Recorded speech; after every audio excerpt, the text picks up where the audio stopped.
اللهم صل على سيدنا محمد وعلى آل سيدنا ومولانا محمد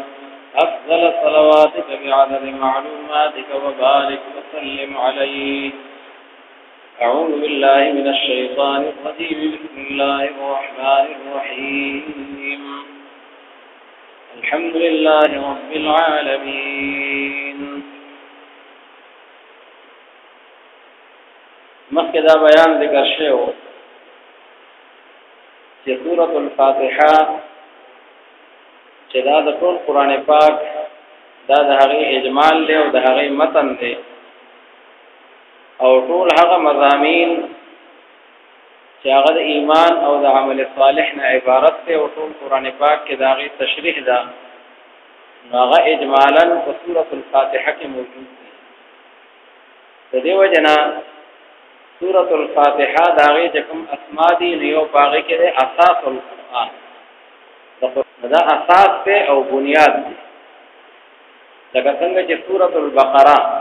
هغې ته ویل کېږي استنام القرآن، د قرآن پاک دا د هغې خوب دی. خوب لکه د اوښ یا د غویي هغه اوچته حصه چې غویی په هغې باندې یا اوښ په هغې باندې نمایان ښکارېږي نو دغه شان دی دا سورۃ البقره په هغې کې احکام او په هغې کې ډېر زیات تفصیل سره د احکاماتو تذکره ده. د هغې لقب دی استنام القرآن. سورۃ یاسین شریف د هغې لقب دی قلب القرآن، لكل شیء قلب وقلب القرآن یاسین. او سورۃ الرحمن چې دی د هغې لقب دی عروس القرآن، د قرآن پاک ناوې. ځکه د هغې هغه طرز او د هغې هغه کلمات او د هغې هغه معجزانه شان په ډېر یو حسین او جمیل پیرایه کې هغه ذکر شوی دی نو هغې ته وایي عروس القرآن. نو سورۃ الفاتحه د دې یو لقب او یو نوم دی اساس القرآن او القرآن ورته هم وایي. یو حدیث مبارک کې راځي لا صلاة لمن لم يقرأ القرآن، وی چې چا په مانځه کې القرآن ونه لوسته نو د ده مونځ هغه نشته. چې کوم ظاهر بین خلق دی غیر مقلدین او سطحي خلق دی نو هغوی بس مونځ یې نشته، معنا دا چې مونځ یې نه کېږي. چې فاتحه یې ونه لوسته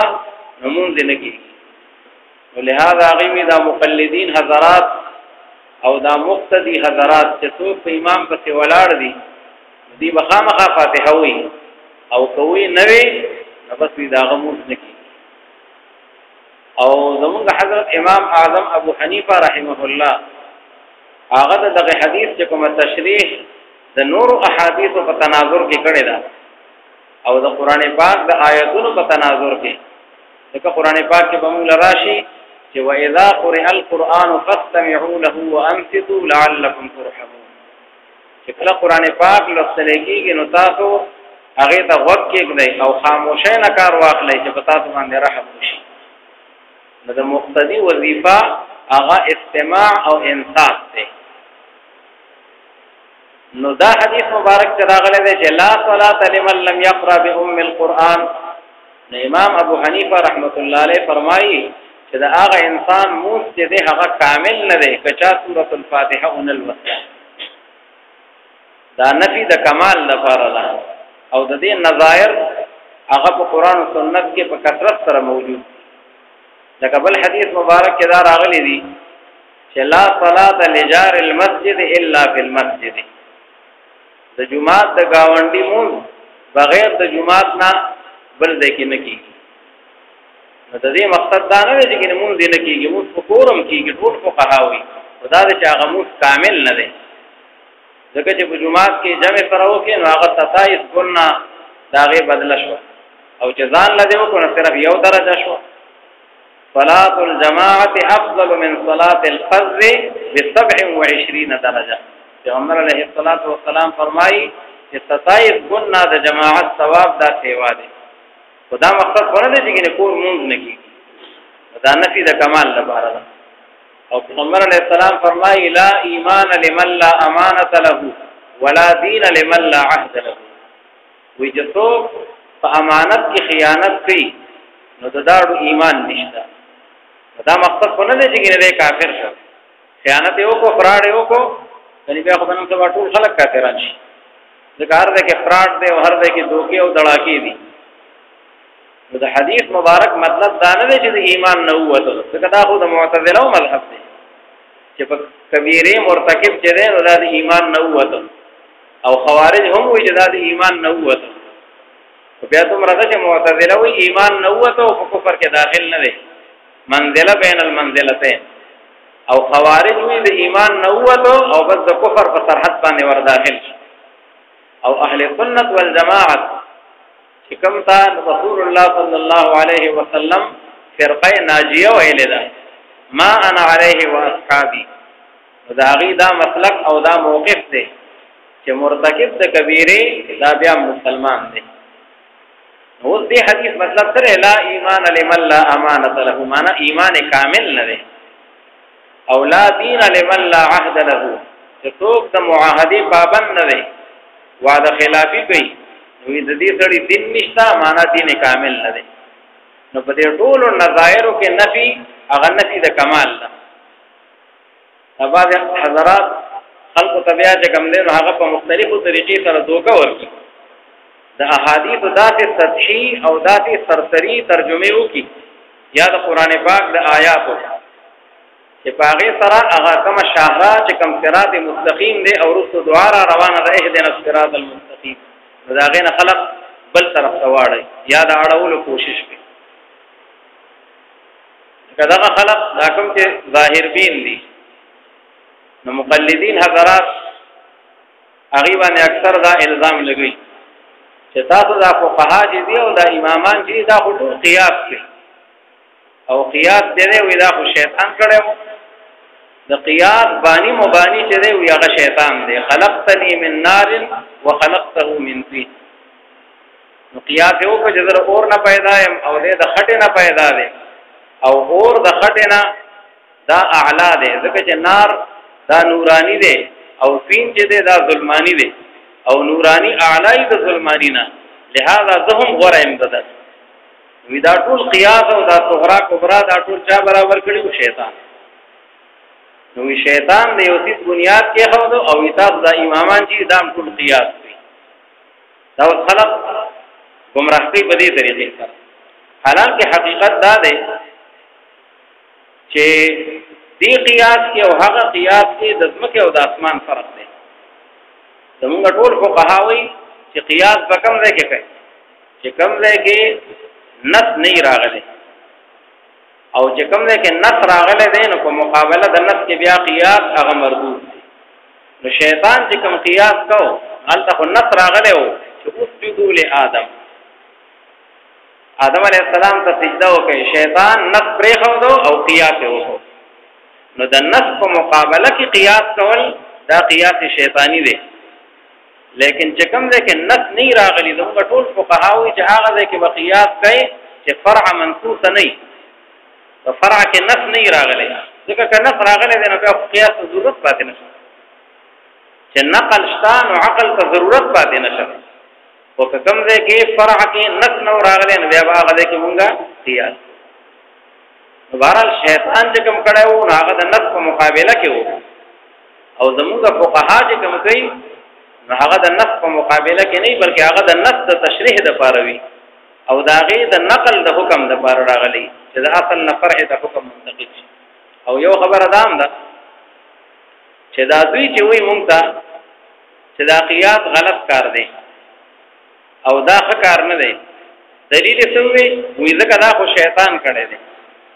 دوی خو په خپل قیاس وکړي ځکه د فقهاو داغي قیاس د شیطان په قیاس باندې قیاس نو د دې بنیاد بالکل متزلزل شو دی وی قیاس غلط کار دی او په خپل قیاس وکړو د فقهاو قیاس د شیطان په قیاس باندې قیاس بهرحال دا بعضی سطحي خبرې وي نو د یو طالب حق داغه ذمہ داری دا ده چې هغه صراط مستقیم هغه ته ځان ورسي او هغه د پوهېدو کوشش وکړي نو دې حدیث مبارک کې چې کوم سورۃ الفاتحه ته ویل شوی دی چې لا صلاة لمن لم يقرأ بأم القرآن نو دا غي مقصد دغه دی چې دا هغه غموز هغه به کامل نوي که سورۃ الفاتحه ونه ویل او البته که څوک بیا دا وایي چې بیا د مقتدیانو ټول هم ناقص ځکه هغې خو فاتحه ونه ویله او هغې خو استماع او انصات نه کار واخیستو. موږ وایو بل حدیث مبارک دی چې من کان له امام فقراءة الامام له قراءة، چې څوک په امام پسې ولاړ دی نو د امام قراءت دا د مقتدي قراءت دی. لکه څرنګه چې په نورو مسلو کې سترة الامام سترة للقوم، صحرا کې خلک مونځ کوي نو امام ته بزان ته ستره او پرده مخې ته ودرېږي، دا نه چې 1000 مقتدیان دي هر یو سړی بزان ته لخته ودرېږي. او دغه رنګې که چېرې امام د هغه مونځ کې فساد راغی نو فساد د صلات د امام دا فساد د صلات د قوم دپاره دی. او دغه رنګې چې کوم دی قراءت د امام دا قراءت چې کوم دی نو هغه د قوم دپاره دی. نو بهرحال د حدیث مبارک کې دی د ام القرآن او دې ته اساس القرآن ویل شوی دی. او یو نوم د هغې سورۃ الکنز هم دی. کنز معنا خزانه. رسول الله صلی الله علیه وسلم فرمایي فاتحة الكتاب کنز من کنوز عرشی. وی الله رب العالمین داسې فرمایي، حدیث قدسی دی چې دا فاتحة الكتاب زما د عرش د لاندې چې کومې خزانې دي نو دا په هغې کې یو عظیمه خزانه ده. اوس دا چې موږ قرآن پاک شروع کوو نو د هغې نه وړاندې که سورة الفاتحه یو که د بل ځای نه قرائت شروع کوو خو د هغې نه مخکې تعوذ او تسمیه اعوذ بالله او بسم الله دا ویلی کېږي. نو د دې حکم څه دی؟ نو اعوذ بالله من الشیطان الرجیم چې دې ته تعوذ ویلی کېږي نو دا خو د قرآن پاک دا د هغې حصه نه ده. قرآن پاک چې شروع شوی دی د بسم الله د با نه شروع شوی دی. تعوذ چې ویلی کېږي نو دا د شیطان نه پناه، ځکه چې کله انسان یو نیک عمل کوي شیطان هغه ته وسوسې اچوي، هغه ته رکاوټونه اچوي او د هغه د خطا کولو کوشش کوي. الله رب العالمین قرآن پاک کې دا حکم را لېږلی دی چې فإذا قرأت القرآن فاستعذ بالله من الشیطان الرجیم. چې کله ته اراده د قرائت د قرآنو کې کله قرآن شریف لولئ فاستعذ بالله فالله رب العالمین سره پناه وغواړه د هغه شیطان رټلی شوي نه. پیغمبر علیه السلام ته او د هغه په وساطت باندې ټول امت ته حکم دا دی چې د قرائت نه مخکې تعوذ به وایې د شیطان نه پناه غواړئ. دا مسنون عمل دی.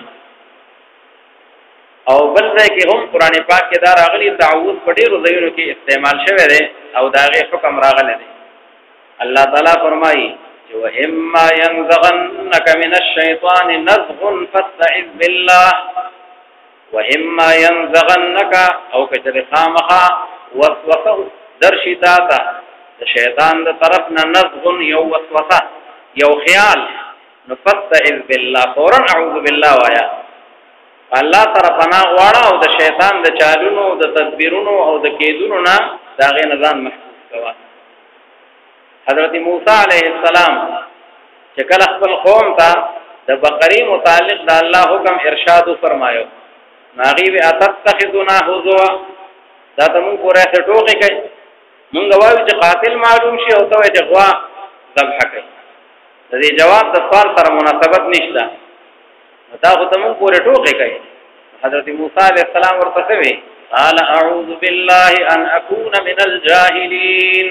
زه په الله سره پناه غواړم چې زه د بېوقوفانو نه شم او زه د جهالت یو کار وکړم. ځکه چې ټوکې کول دا خو جهالت دی. د دین تدریس او د دین د تعلیم په موخه کې یو سړی مستفتی راغی د مسلې تپوس کوي او هغه مفتي نعوذ بالله ګپ جوړ کړي د هغې نه، نو دا خو بېوقوفي ده او دا خو جهالت دی. او زه الله سره پناه غواړم چې په داسې موقع باندې زه د جهالت کار وکړم، نو دا اعوذ بالله ده. او حضرت مریم بی بی د هغې متعلق هم الله رب العالمین فرمایي قالت انی اعوذ بالرحمن منک ان كنت تقیا. چې کله حضرت مریم بی بی ته هغه فرشته په انساني شکل کې نمودار شوه نو هغې په الله رب العالمین سره پناه وغوښته چې یاره په داسې حالت کې ستا راتلل یو ښځې ذات ته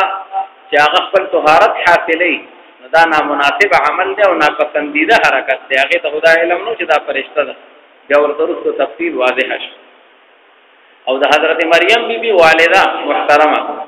هغه سوی وإني أعيذها بك وذريتها من الشيطان الرجيم وإذا أخبر معشومة او د دې ټول اولاد حضرت عیسی علیه السلام او داغه ټول نسل دا چې کوم د شیطان الرجیم نه په الله رب العالمین سره د لپنا ورکو نو تعوذ بار بار قران پاک کې داغه تذکرہ راغلی دا نو قران شریف د لوستو نمخ کې تعوذ کول او اعوذ بالله الوصل ابتداء قراءت کې دا مسنون عمل دی خودو قراءت د قران پاک نه علاوه فبل ځای کې اعوذ بالله الوصل دا مسنون نه دی په دې وخت کې څوک طالب علم د عبارت شروع کنه هغه اعوذ بالله من الشیطان الرجیم دې کې مسنون نه دی مسنون بسم الله دا کاته یو انسان ته وسوسه راغلی دا شیطان بار بار دوکه کوي او د ذهن کې تشویش اچي نو دې دا غ تشویش د ازاله لپاره د هغه قراءت دغه نمخ کې د عبارت نمخ کې یا په بل موقع باندې تعوذ وي نو پابندي هم نشته خدا دې چې مسنون هم نه دا مسنون صرف د ابتداء قراءت کې چې کله د قراءت آغاز وي او دغه ابتدا وي نو دا حکم دی د تعوذ او تسمیه بسم الله الرحمن الرحیم نو د قران پاک آغاز د دې نشوي دی اوس آیا دا بسم الله الرحمن الرحیم د دې حکم څه دی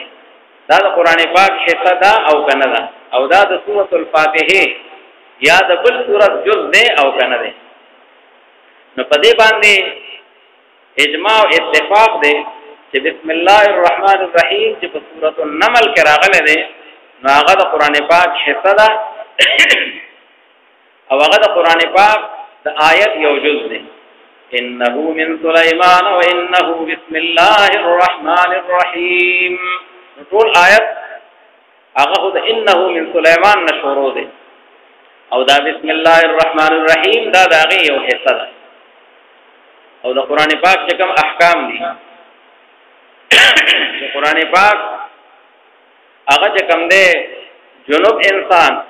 یا د حیض او نفاس په حالت کې داغه قراءت نشي کولای نو د سورۃ النمل دغه بسم الله داغه دغه احکام دي البته سورۃ النمل نه علاوه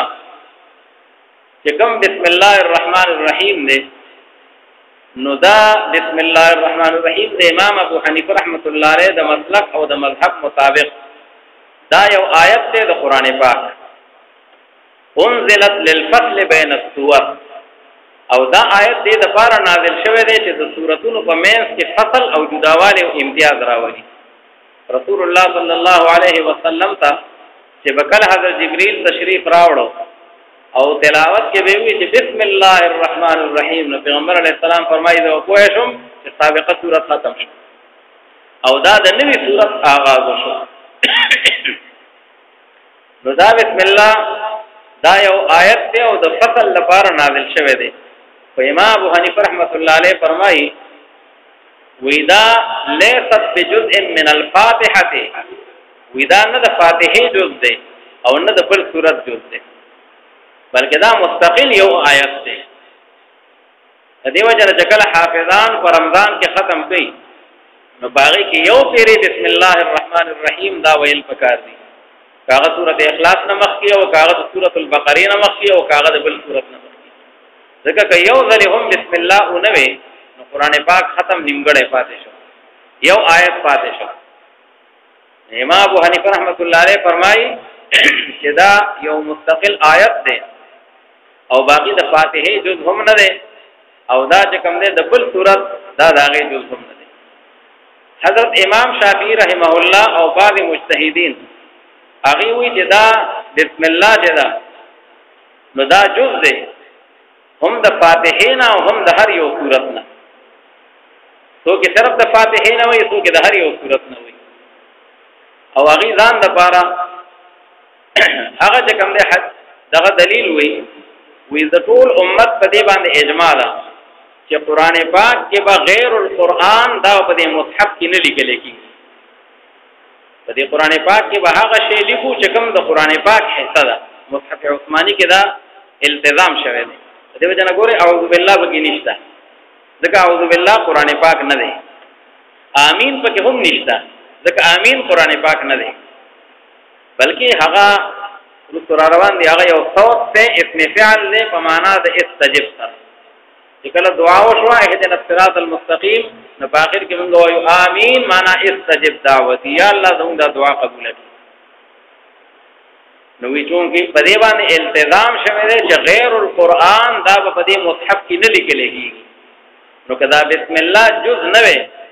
نو دا به هم په دې کې نه لیکل کېږي. حالانکه چې چرته مصحف عثماني ترتیب مطابق موږ قرآن پاک ګورو نو په اول کې بسم الله الرحمن الرحیم هغه هدایت د جزئیت دلیل دی. زمونږ امام ابو حنیفه رحمۃ اللہ علیہ فرمایي چې دا ټیک ده چې بسم الله په قرآن پاک کې لیکل شوی ده، نو موږ هم د دې قایل یو چې بسم الله جز د قرآن دی، او موږ وایو چې کچا دا پرې خو د پټول قرآن پاک کې نو ختم یې نیمګړی پاتې شو. د فاتحه جز نه دی او دا رنګ د بل سورۃ جز نه دی، او دا غي لپاره دلیل مخکې ورځ موږ هغه حدیث مبارک ته تیر کړ. پیغمبر علیه الصلاۃ والسلام فرمایي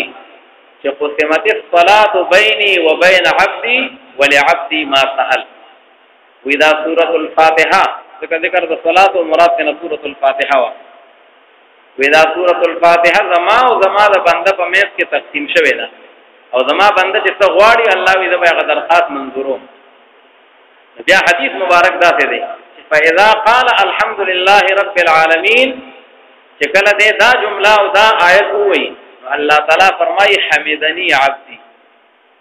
وګوره چې بسم الله جز وې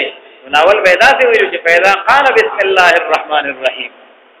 هغه کې بسم الله ذکر پکې نشته، آغاز د الحمدلله رب العالمین نه کړی دی.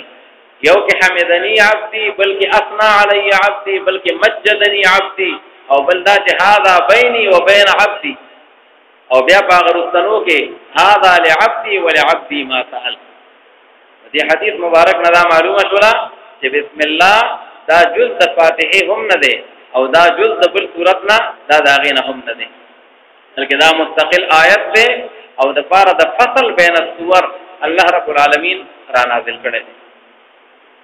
اوس د دې دا کوم الفاظ دي د بسم الله الرحمن الرحیم، نو یو په دې کې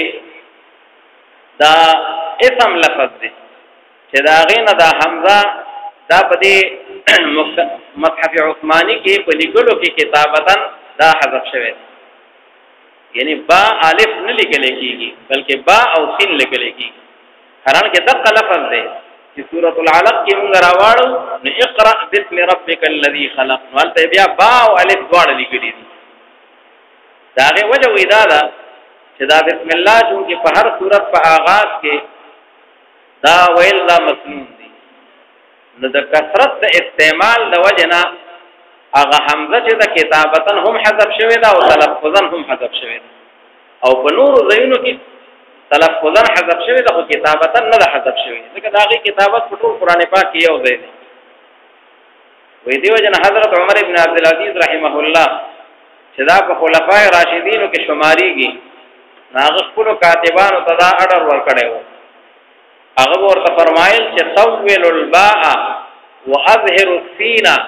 ودفر الميم تعظيما لكتاب الله. ودا چې کله د قران شریف کتابت کوي او دا لیکي یو کار دا کوي چې طول الباء دا با وګد لیکي. دین ترته قران شریف مونږ راغلو بسم الله دا با د دې دا دغه کوم نه دای یعنی تم د الف په شان دی وګد لیکلي، او دا سین چې د دې اظهار کوي. دغه بعد اوقاتو کې څوک کتابت کوي او دا سین اته غافونه پکېونه کی ودا چلمه کوي غافونه پکې کوي، او بلدا دا ودور المیم دا میم مدور لیکي خون من، او دا درې واړه کارونه ول کوي تعظیما لکتاب الله، ځکه په دې کې د کتاب الله تعظیم دی، داغه احترام او داغه د کوم د عزت مد نظر ودا کار کوي. نو دا خدای د کتابت او داغه د تلفظ او دا لفظ الله چې دی هغه مونږ او تاسو ټول اولنا اخره پوری کتابونو کې وایو چې دا د الله رب العالمین اسم ذاتی دی، هو اسم للذات الواجب الوجود المستجمع لجميع الصفات الكماليه چې ټول صفات کمالیه د هغه لپاره جامع دي او هغه واجب الوجود دي. ځکه چې درې قسمه څیزونه وي، یو واجب الوجود، یو ممتنع الوجود او یو ممکن الوجود. الله رب العالمین واجب الوجود دی، هغه باندې عدم ناراضی نه براغله دی او نو به سره شي. او یو دی ممتنع الوجود لکه شریک الباری، هغه باندې وجود ناراضی، او واجب الوجود باندې عدم ناراضی، او په ممتنع الوجود باندې وجود ناراضی، او ممکن الوجود هغه باندې وجود او عدم دواړه راضی. لکه مونږ او تاسو دا ټول کائنات دا ممکن دي، نو کو جو کنو جنو کراغلا نو غوا په پيو او کلاړه نو غوا پر دیو. نن دې سبب نه، نن دې پرون نو، دا ټول ممکن وجود دي. اوس دا لفظ الله چې ده نو آیا دا لفظ دې کې اشتقاق شته او کنيشته؟ امام خلیل او ډیر علما دا فرمایي چې دا لفظ چې ده دې کې اشتقاق نشته. لکه څنګه چې مسما او ذات الله رب العالمین لم یلد ولم یولد ده، نو تقرنګ الله رب العالمین دا لفظ چې ده الله لم یشتق ولم یشتق منه، نه د چا نه اشتقاق شوی ده، نه د چا اشتقاق کیږي. او یو قول د نور علماء دی، هغه وی چې لفظ الله د ماده په لحاظ سره بده کې اشتقاق شته، او هغه دا دی چې دا لفظ الله چې دی دا مشتق دی د الله یلوه یا الله یلیه، باع یبيع یا قال یقول. او معنا یې څه ده؟ احتجب یحتجب، په معنا د پټېدو سره. او الله ته الله ځکه وایي چې د خلقو د نظرونو نه پټ دی. او قران پاک داغه تایید کوي، لا تدركه الابصار وهو يدرك الابصار وهو اللطيف الخبير. لا تدركه الابصار د خلق سترګې الله رب العالمین باندې احاطه نشي کوله، داغه ادراک نشي کوله. وهو يدرك الابصار، او الله رب العالمین د خلق د نظرونو احاطه کوله شي، هغه باندې د چا کنټرول نشته، باقی دا ټول خلق او مخلوقات داغه په کنټرول کې دي. او بیا ورپسې وهو اللطيف الخبير، او الله رب العالمین چې هغه لطیف دی. لطیف شی یو کثیفی یو لطیفی، نو لطیف شی چې دی لکه روح، زمونږ تاسو روح چې دی دا یو لطیف مجرد دی، جوهر دی، په نظر باندې نه راځي. الله رب العالمین لطیف دی، چې لطیف شو نو لا تدركه الابصار. او الخبير، الله رب العالمین خبردار دی په هر یو شی باندې، نو چا خبردار دی نو هو يدرك الابصار. لفظ نشر مرتب دی، مخکې سره لګي او وروسته سره لګي. نو کتابونه کې وایي یو لفظ نشر مرتب دی او یو لفظ نشر غیر مرتب دی. او هغه مرتب چې دی هغه ته وایي غیر مشوش، او هغه کوم چې غیر مرتب دی هغه ته وایي مشوش. نو دې کې دا اللطیف دا د لا تدركه الابصار سره لګي، چې الله تعالی چې دی هغه لطیف دی نو لا تدركه الابصار، او الله تعالی خبیر دی نو هو يدرك الابصار. نو لفظ الله د یو قول مطابق چې کوم اشتقاق قائل دي سو هغه دا تشریح لیکل ده. او دویم قول لا دی چې دا مشتق دی د ولها یوله، ولها یوله په معنا تحیر یتحیر، په معنا د حیرانتیا سره. او الله تم ذکر الله وی لانه تتحیر فيه العقول، د خلق د حضرت آدم علیه السلام نواخلی او تر اوسه پورې الی یومنا هذا هیڅ چا چې کوم دی نو هغه د الله رب العالمین د ذات او د کنه او د حقیقت د هغې چې کوم دی نو په هغې کې حیران او سرګردان دي، منتها ته پکې نه دي رسېدلي چې د الله رب العالمین د ذات او د الله رب العالمین چې کوم دی د صفاتو د هغې پوره هغه معلوموالی راولي. یو سالک فرمایي ای برتر السیال قیاسو گمان وهم وظهر چه گفتهم شنیدیم خواندهم دفتر تمام گشت بپایان رسید عمر ما همچنان در اول وسطی تو ماندهم. وی ای هغه ذات چې ته برتری او بالای د خیال نه د قیاس نه د ګمان نه د وهم نه د چا خیال تا ادراک کوي شي نه د چا وهم هغه تا حقیقت معلومول شي او نه د چا د ګمان کې راتلی شي او دغه څه کې وظهر چې گفتهیم دا مونږ چې اوسه پورې څومره سبقونه ویلي دي او دا زندگی په کې تیر کړی دا وشونیدیم یام اوریدلی تقریرونه او وعظونه او بیانونه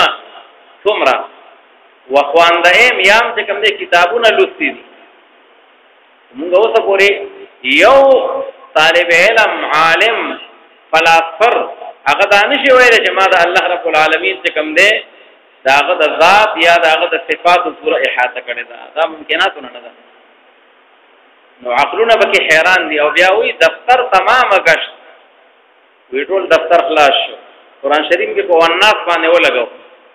او علم می هغه په آخر باندې ولګو پګړې رانه وتړل او چادر پوشي می وشو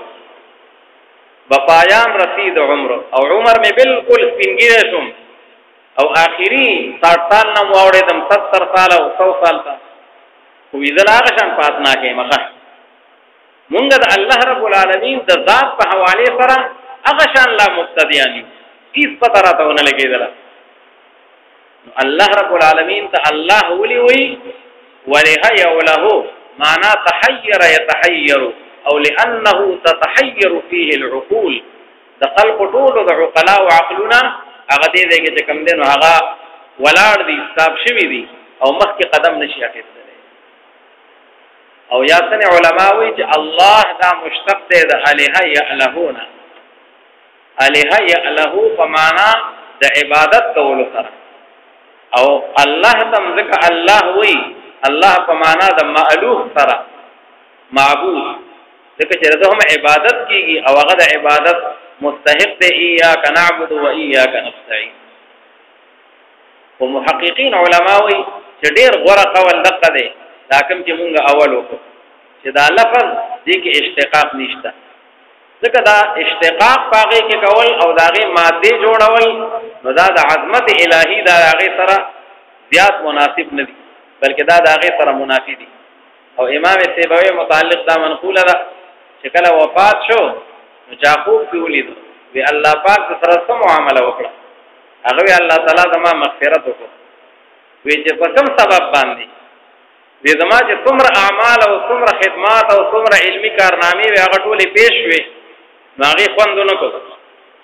یوي کې دا خو دا په بل کې دا خو دا دلته اخلاص نشته دلته کې ریا ده دلته کې په اخر کې ما ته ویلې شو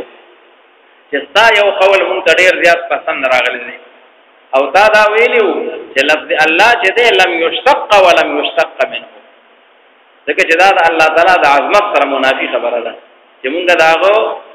پاغنوم کې چیر پاړ شروع نه په دې وجه باندې چې کوم هغه د مغفرت داغه اعلان شو بهرحال دا اقوال دي مختلفه چې هغه کوم علماء او د کتابونو هغه ذکر کړی دي او رحمان او رحیم دا غوړه صيغه د صفت مشبہ دي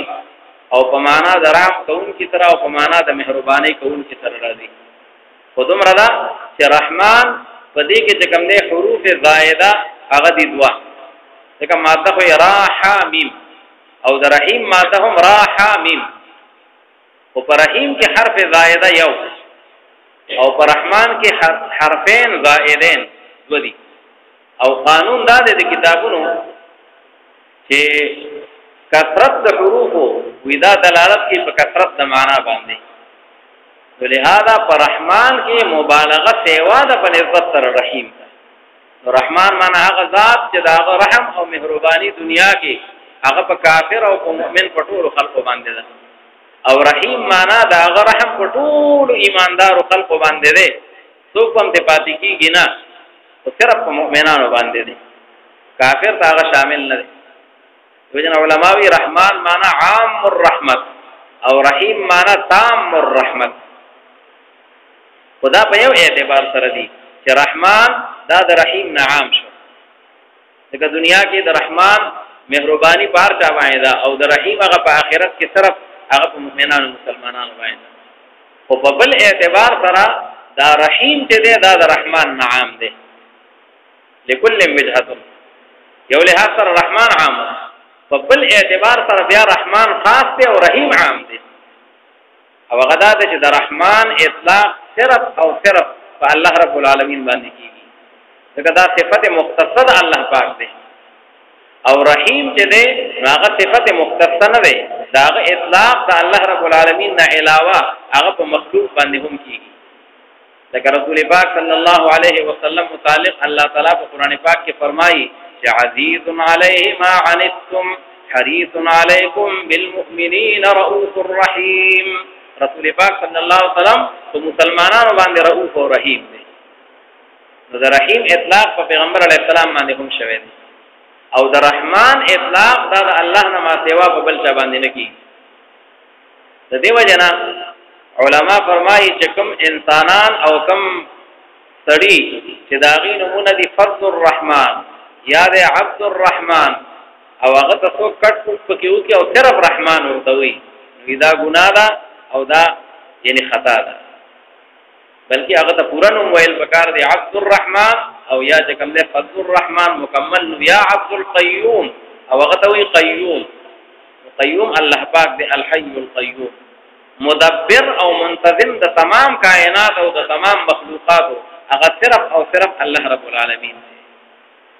دیو جنا عبد الرحمن بابا هغه تم رحمان بابا نه دی ویل پکار بلکې عبد الرحمن بابا ویل پکار دی دا لفظ دا استعمال چې کوم دی په دې لحاظ سره صرف الله رب العالمین باندې باقی د عربي او د ادب په لحاظ سره او د نحوی په لحاظ سره چې بسم الله الرحمن الرحیم دا خو جاری مجرور دي نو کوم متعلق او تروبات د موقع سره مناسب چې کوم دی کې څوک روټي خوري او هغه بسم الله الرحمن الرحیم التا اكلوا کوم دی کې سکل کوي نو اشربوا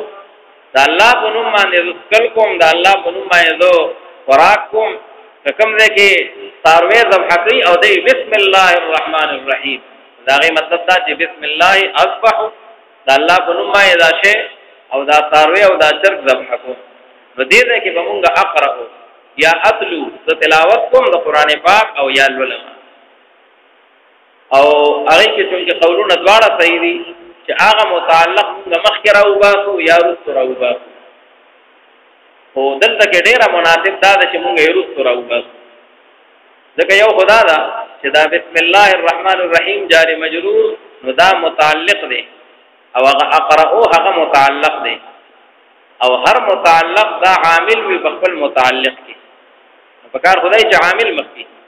او چې کله معمول مخکې شو نو تقدیم ما حقه تاخير دا بیا مفید لپاره د حصر او اختصاص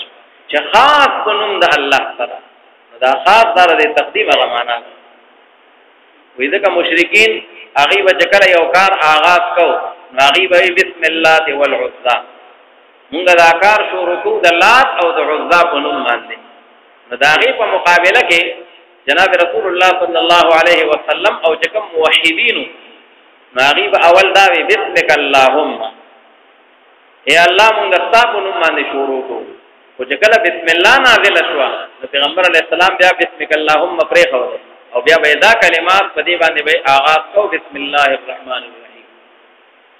وردا چې هغه اقرأ یا اتلو هغه رسو چې کوم دنو هغه مونږ راوځه او دویم د دې وجنه هم چې څنګه مونږه هر کار آغاز د الله په نوم باندې کول غواړو نو که اقرأ اول راو باسو نو بیا خو شروع د اقرأ نه وشو هغه شروع د الله په نوم باندې پکار ده البته دا چې اوس هم د الله په نوم باندې شروع نه شوی ځکه لفظ د اسم او لفظ د با نو دا خو دا غي نه مخکې راغلی نو اسم چې دی هغه اسم د الله دی د الله نوم یادو او دا با چې دا نو دا د نحوی او دا د عربي ګرامر دا دغه یو مجبوری ده چې جار خامخا د مجرور نه وړاندې او دا غي نه مخکې راځي اسلام منتدا تعلیم راکړه د نبی کریم صلی الله علیه وسلم فرمایي چې کوم یو کار تاسو د هغه آغاز کوئ نو تاسو د هغه آغاز په بسم الله سره کوئ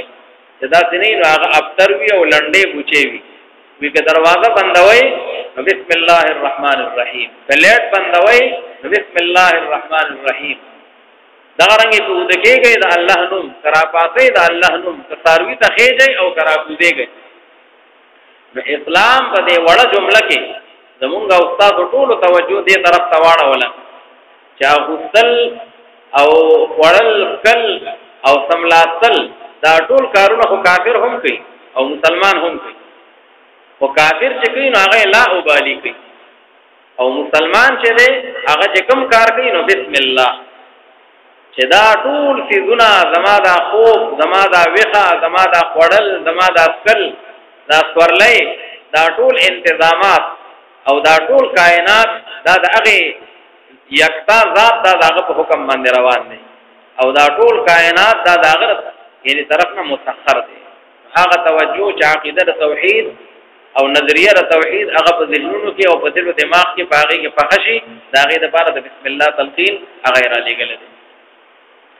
نو معنا هغه د قرانګي په بسم الله الرحمن الرحیم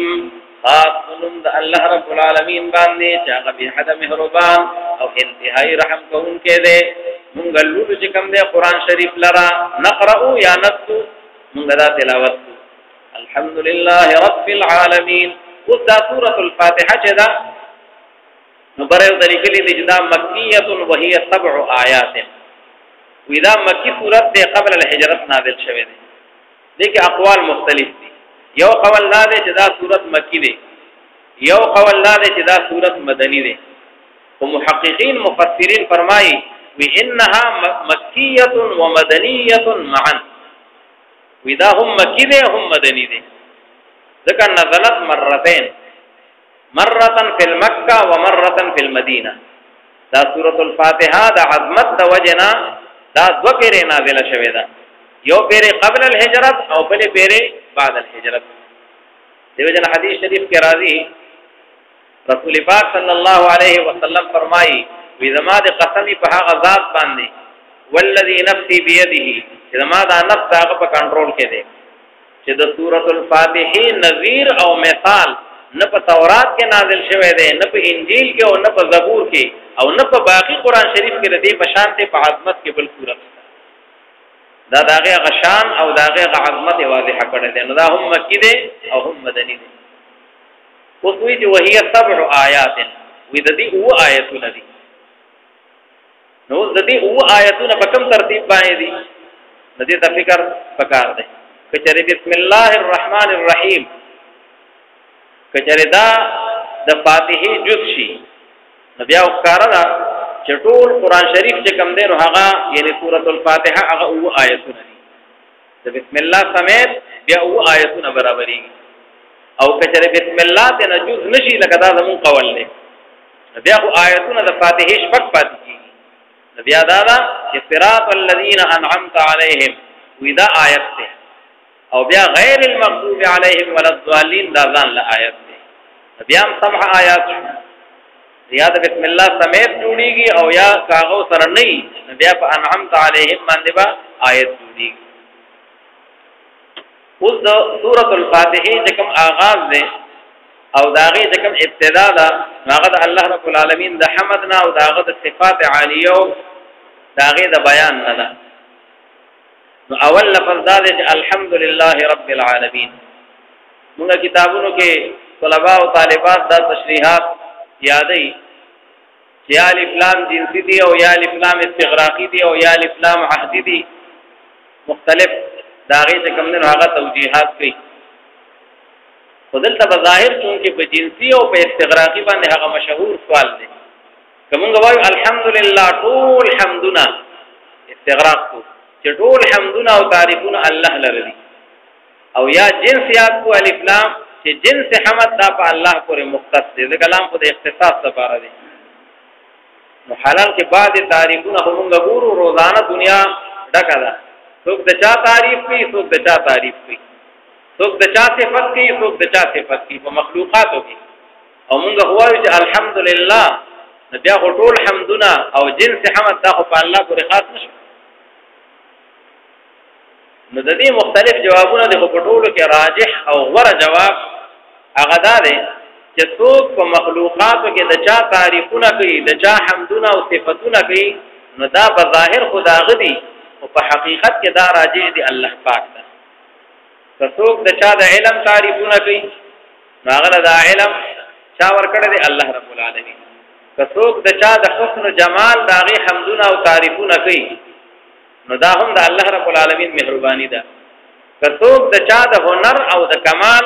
داغي تعریفونه کوي نو دا کمالات ټول پاغه کې چا ودی یاد کړی دي الله رب العالمین. او چون کې یو مسله ده یو اهل سنت والجماعت رائے دا او موقف ده او یو د معتزله او چې دا گمراه فرقه ده. او په دې وخت خو اگر چې بدی نوم باندې نشته زیات عربو په علاقو کې شته خو هغه اعتقادات بعض خلق لري چې هغه د معتزله او پشان دي. نو معتزله وایي چې افعال اختیاریه د عبادو وي د دې خالق چې دی دا انسان دی دا عباد دي. دا څومره افعال اختیاریه لکه مونږه موستو روزنی تو حج کو یا نعوذ بالله یو سړی دروغ وایي قتل کوي د ګناه عمل کوي هغه دا افعال اختیاریه د عبادو د دې خالق عباد دي. دا چا پیدا کړل وی دا دې بندگانو په خپل پیدا کړل او هغه یې ځکه بنده ته نسبت کومه الله ته نسبت کو نو دا به نسبت د شر الله رب العالمین ته راشي. چیرې دا دروغ او دا قتل دا چا پیدا کړل الله وی دا ډیره بده خبره ده چې الله ته نسبت. اهل سنت والجماعت وی چې دوه څیزونه دي یو د خلق یو د کسب داړو کې فرق دی.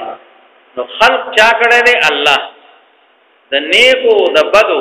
دا نیکان او دا بدان دا ښه کارونه او دا بد کارونه دا ټول چا پیدا کړی دي الله رب العالمین. دا د عقیدې مسله ده.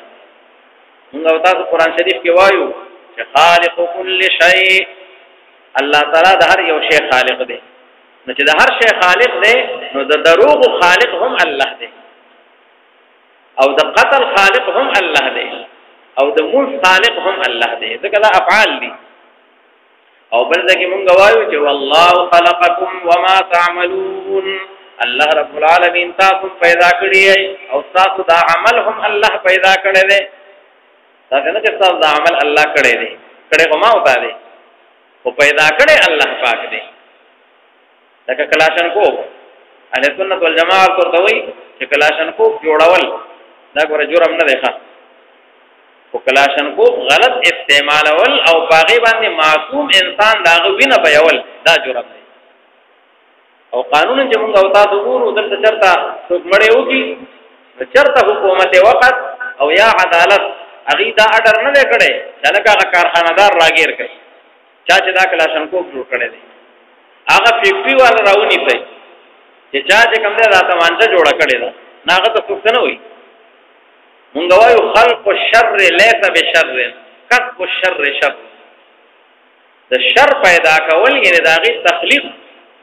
چې هغه د شر ذریعہ ګرځیدې شي نو دا شر نه دی. نو بلا د الله تعالی حکمتونه دي. الله تعالی خو مارم پیدا کړی دی لړم پیدا کړی دی بظاهر مضرات دي او باقي کې بنا مصلحتونه هم الله رب العالمین چې دي چې ما او تا پورا داغي ادراک نشو کولی. ځکه وی دا مار چې دا د انسان د پاره مهلک دی او د انسان د پاره قاتل دی او بل طرف ته هغه سم د دې چې کوم هغه یعنی زهر دی نو داغي ختمون کې چې دی هغه تریاق نو هغه بیا د نه پیدا کیږي. په دې کې د الله رب العالمین مصلحتونه دي حکمتونه دي. موږ وایو چې د شر خلق دا شر نه دی او د شر کسب دا شر دی. نو معتزله وی چې افعال اختیاریه د عبادو وی د دې خالق عباد دي. هغه وی چې چا نیک کارونه وکړل نو په دې به موږ حمد او تعریف وی دا بل دغه انسان کو کدا داغه خلق دی. او اهل سنت والجماعت وی جنا افعال چې څومره دي نو داغه خالق الله رب العالمین دی. دا د قران پاک د تعلیماتو مطابق ده. او چونګه دغه اهل سنت والجماعت داغي مسلک حق دی. اوس باغی باندې بظاهر چې کوم اشکال راغی چې دا حمدونه کیږي او دا تعریفونه کیږي د غیر الله او د مخلوقاتو او موږ خو الحمدلله. جواب دا شو چې دا ټول کمالات او دا ټول هنرونه چې باغی باندې حمد او تعریف کیږي د دې منبع او د دې هغه بنیاد هغه الله رب العالمین دی. دا دل او دماغ او دا پویا او دا هنر د انسانانو لا الله پاک ورکړي. دیو جنا علامہ شبیر احمد عثمانی رحمه الله تفسیر عثمانی کې واجبہ نقطه لیکل ده او یو واجبہ شعر او سره ویل ده هغه فرمایي وی حمد را باتو نسبت درست بردر هر کرف بردر تو وی حمد را باتو نسبت درست اے الله وی دا حمد چې ده د دستا سره رشتہ بالکل برابر ده د تعلق زمونږه قائمون محمد په صرف او صرف د چا سره قائمو د الله سره تعریف په چا کو د الله او کوڅو کې مونږه ټول اورت په بازار کې او تعریفونه خلق ته غیر الله کوي د بلبل چا کې د مخلوقاتو کې وینا بر در هر کرا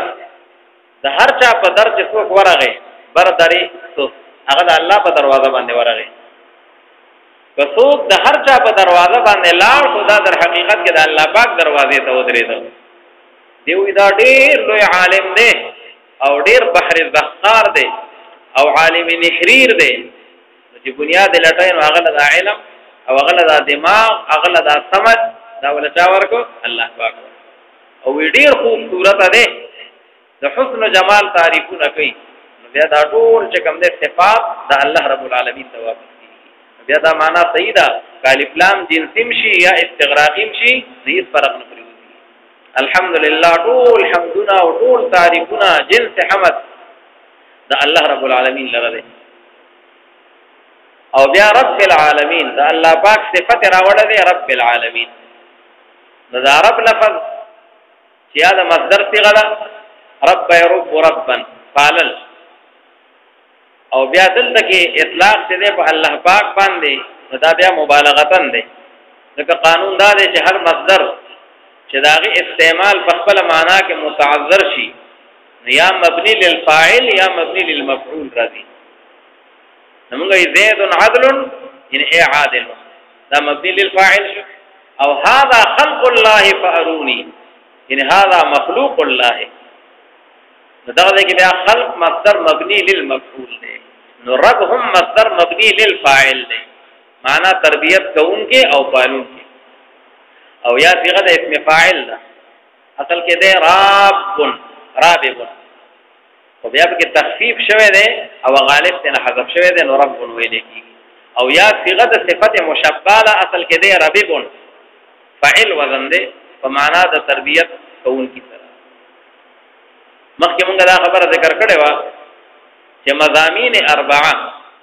چې خالقیت د الله تعالی او ربوبیت د الله تعالی او برکت د الله تعالی او قیامت په دې کې دا ټول قرآن شریف چې کومه دا راګیر دي نو رب العالمین کې هغه صفت چې کوم ربوبیت د الله تعالی دی او داغه تشریح کړي و چې هو الخالق ابتداء والمربي غذاء والغافر انتهاء دا رب دا داغه تشریح ده